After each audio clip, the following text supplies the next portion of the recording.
જય ગૌ માતા. ગ્રહોની પીડામાંથી છુટકારો ગાયના ગોબરની ધૂપબત્તીથી મળી શકે છે.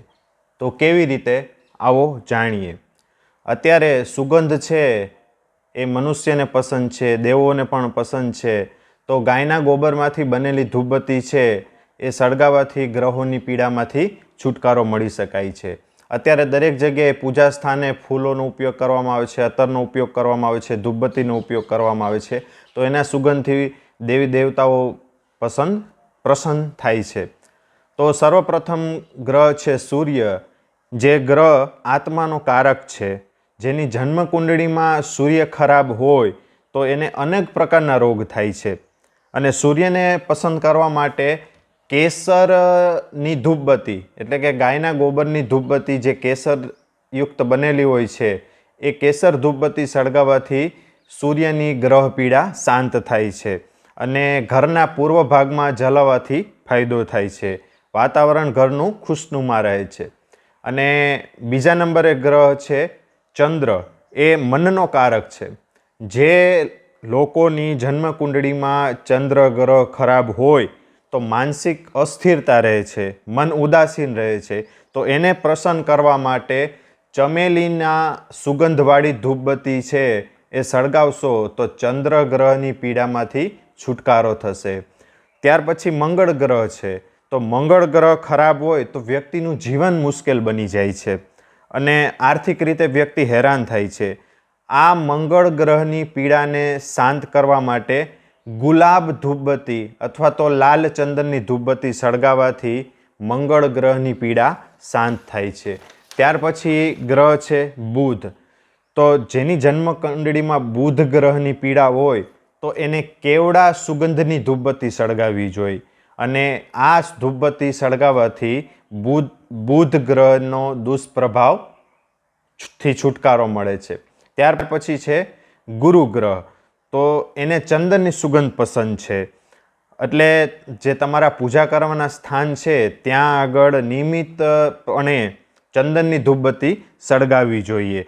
એટલે આત્માને શાંતિ મળે, કેરિયરમાં સફળતા મળે, ધનનો સંચય થાય અને વિવાહ દોષ સમાપ્ત થાય છે.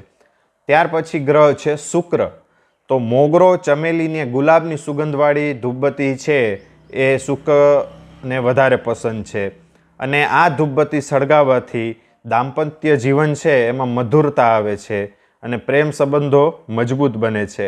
અને જે પૂર્વ દિશાના દોષો છે એ ખતમ થઈ જાય છે. ત્યાર પછીનો ગ્રહ છે શનિ ગ્રહ. તો આ ગ્રહને પ્રસન્ન કરવા બહુ અઘરા છે, સરળ નથી.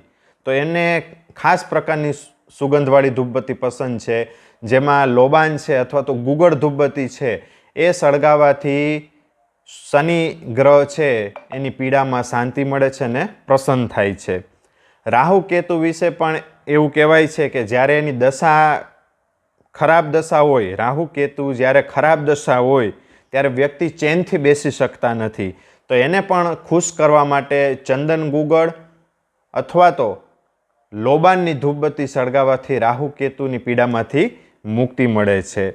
હવે અહીંયા આગળ જે ગાયના ગોબરમાંથી ધૂપબત્તી બનેલી છે એ આ રીતની ધૂપબત્તી હોય છે, જે હું અત્યારે બતાવી રહ્યો છું.